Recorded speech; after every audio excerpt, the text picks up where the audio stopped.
Hi, this is Marcia, and today I'm going to be sharing out hands-on activities that you can send home with your students. Regardless of how we are going to be teaching the students in the fall, either through a social distance classroom, a hybrid environment, or all virtually, these resources can be sent home or kept at school for the students to be using to get them away from all the screen time. So what I'm going to showcase is items that you can put into a Ziploc bag that can have the students' names on that are pretty much inexpensive, but can be used in so many different ways. So first off, I got a gallon bag, and then I'm going to show you the different items that I would put inside of the gallon bag. First, a ruler. Do you know how many times my nieces and nephews were doing their projects from the virtual environment this spring and they didn't have a ruler at home? Think about it, not only for creating posters or projects, but also for skip counting, for doing positive and negative numbers, for creating angles. This one ruler can be a very useful tool that we sometimes forget that students don't have at home. So provided students with a ruler, I think I paid 25 cents for this ruler. The next thing, I went to the Dollar Tree, my local Dollar Tree, and I found this really cool dry erase board. It's two-sided. It makes it very easy for the students to write out problems, story problems, or equations. It makes it easy to answer questions in a virtual world. But this one dry erase board is very handy that I would highly recommend putting into the bag. I got 2 of them for $1. So go to your Dollar Tree. I bet you can find some of those for the students. Also, while you're there, take a look to see if you can find a dry erase marker. Even if the kids are in your classroom, having their own personal dry erase markers are key. I found these at Staples. I bought them in a big pack so I could have 25. I think I paid $10 for, but I got 25 in a pack. Then I just put wasabi tape on it. I know it's not called wasabi tape, but that's what I call it.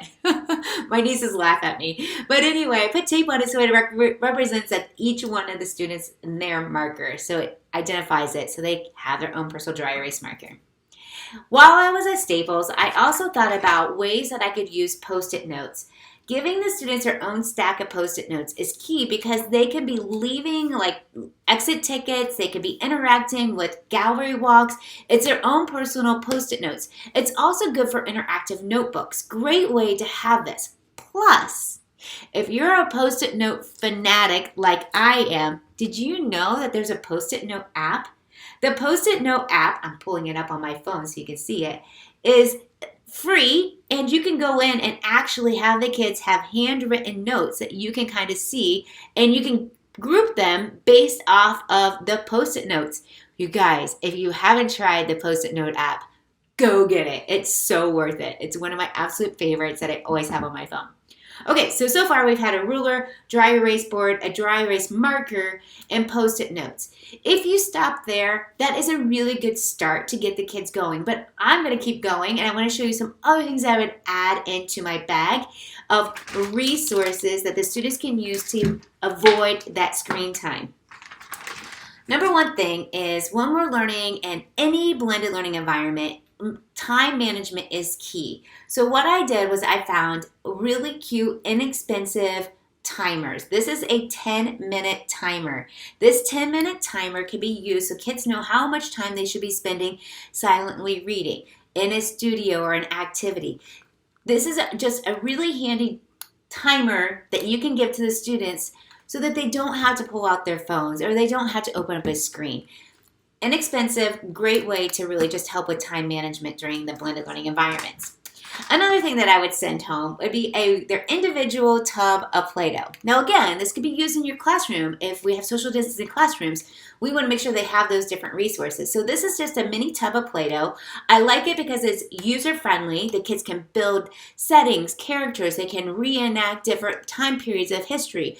They can do all different math problems, equations, geometric shapes with one Play-Doh tub. This is really key. I love this. And plus, when we're done, we can recycle the container and dispose of the Play-Doh.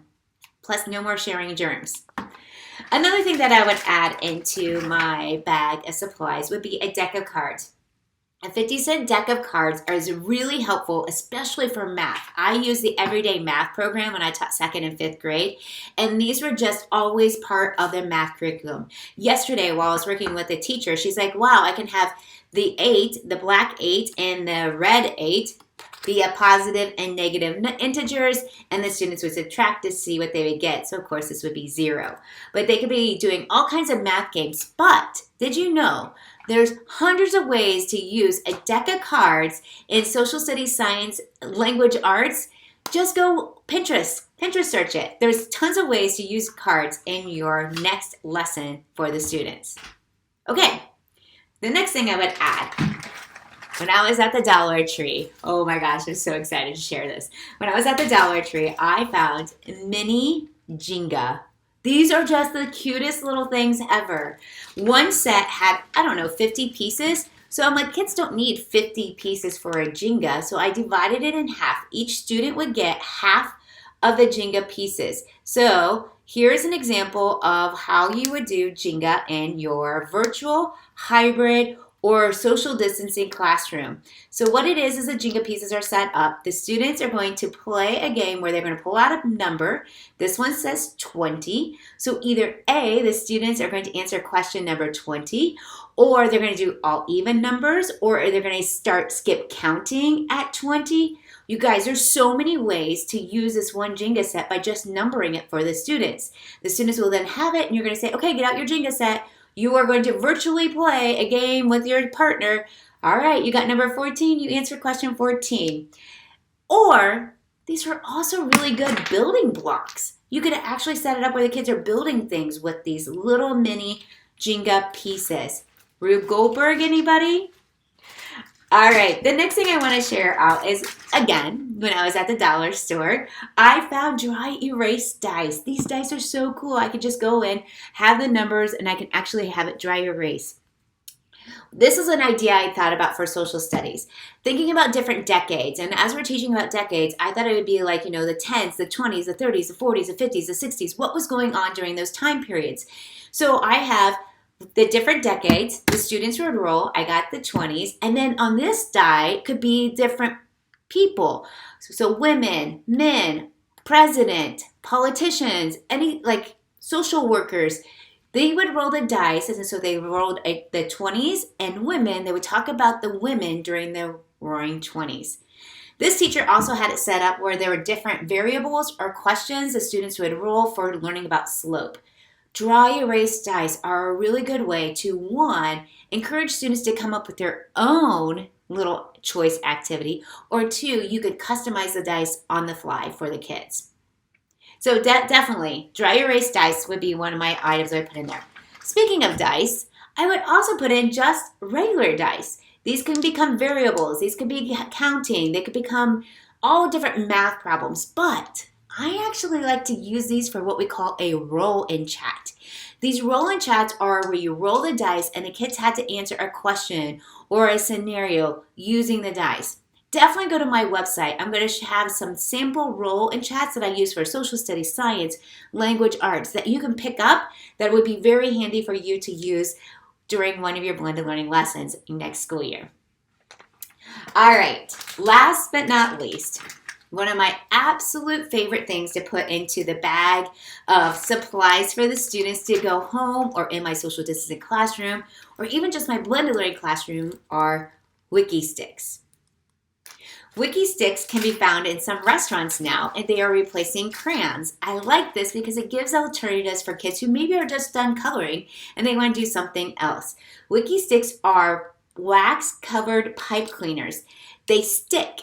You can build, you can create, you can design. They are so great. You can actually reuse these over and over and over again. I would put 2 packs into the bag. The reason being is because they're only 12 cents. And 2, these will last all the way till December. It's their own interactive notebook, building, creating, designing Wicky Sticks for their own use that you can have them doing. And especially for in a social distancing environment, it's sounding like kids might not be able to go out to recess. So this might be a really good activity just to have for a hands-on activity for the students at their desk. All right, so here we go. One last time. Dry erase dice, Play-Doh, a set of dice, playing cards.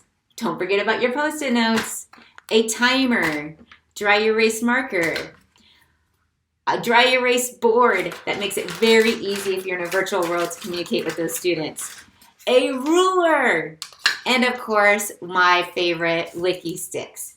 Now, this did not include paper, pencils. Those resources are things that maybe you ask the parents to get, but these would be things that maybe your school or you provide for the students to give them those hands-on learning opportunities. My name is Marcia Kish. If you have any questions, feel free to reach out to me at marcia@blendedlearningpd.com. Good luck next school year. I know you guys are going to do awesome. We got this.